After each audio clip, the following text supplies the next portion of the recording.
Good day, everyone, in this beautiful, beautiful autumn afternoon.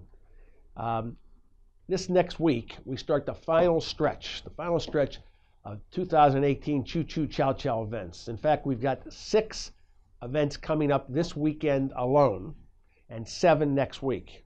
So we've got 13 in the next 9 days. So it's going to be Choo Choo Chow Chow time.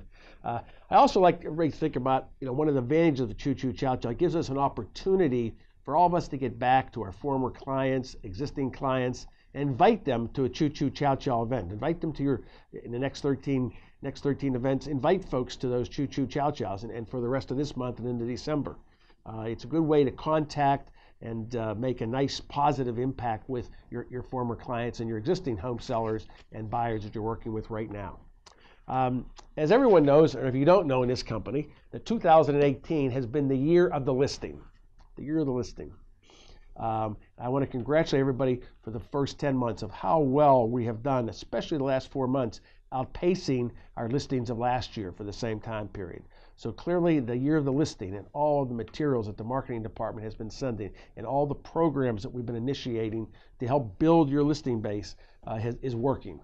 But because of that, I want to talk about the latter half of November and December, how important it is to not only build new listings for the new year, but also make sure that we keep our listings that we've had in the past. Now, I'd like everyone to look at, we talked about this earlier in the fall, I'd like everybody to look at all of their existing properties that they have for sale 90 days or longer, okay? 90 days or longer.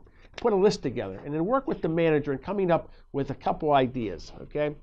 First of all, set a time with those sellers that you can get together with them. I'd like to sit down with them individually, just like you're doing a listing appointment all over again, okay? And prepare for that appointment. Evaluate everything that has happened in the last 30, 60 days. How many showings you've had, how many people came to open houses, how many open houses you had, how many people visited on the website. That data is it's amazing, the analytics that we have. How many people visited on the website, how many people went inside to look at the house, okay?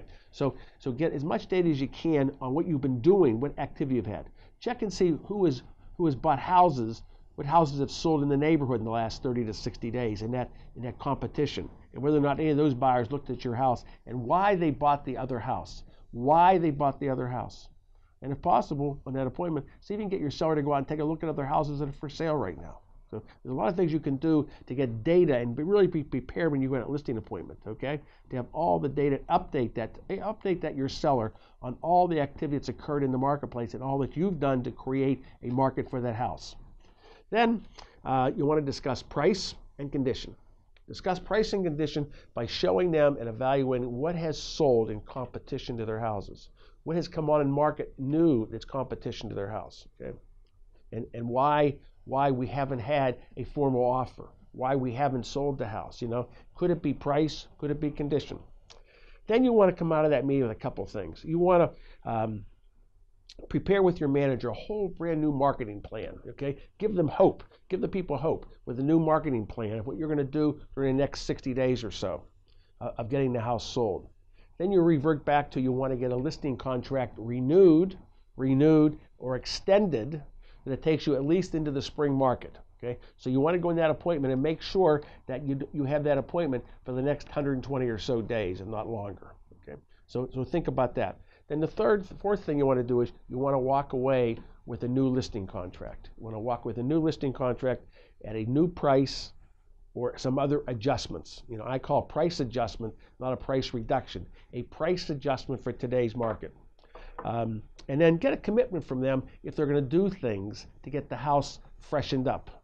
And sometimes you have to be the leader in that. Not only make recommendations of getting the junk out of the garage or out of the basement, but having a junk man, setting up that the person comes out and bids it and takes the stuff away. That something needs to be painted. Get the painter available for them. Don't wait, but they haven't been able to get the painter. They haven't gotten a painter in the last 90 days. They're not going to get a painter in the next 30 days.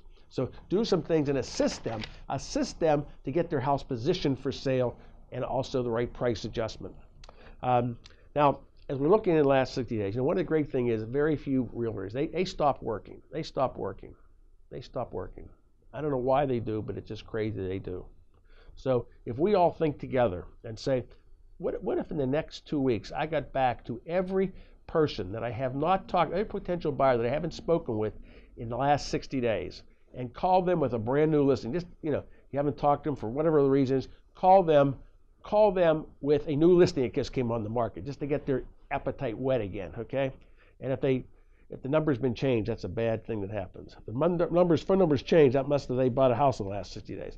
But then if they haven't, they answer for it. Tell them about a new listing and tell them about the great opportunities, especially in the last couple months of the year and into January.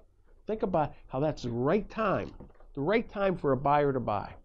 Why is that? Because, well, you've got the holidays coming up. So people, realtors, and other customers take themselves out of the play, okay? You've got bad weather that starts to turn. So that discourages people from going out and looking at houses. And certainly discourages some of these realtors that don't like the snow. And then third, think about this. You've got sellers that have houses for sale that want to sell. They've got a need to sell. When they have their house for sale over the holidays, when they have their house for sale right now, they're sellers that want to sell. So that buyer has a great opportunity to make the best opportunity to buy that they ever have. So that you got to get that buyer back into play, because this is the time to get them back into play. Just to finish up, you can never look at too many houses. You can never look at too many houses.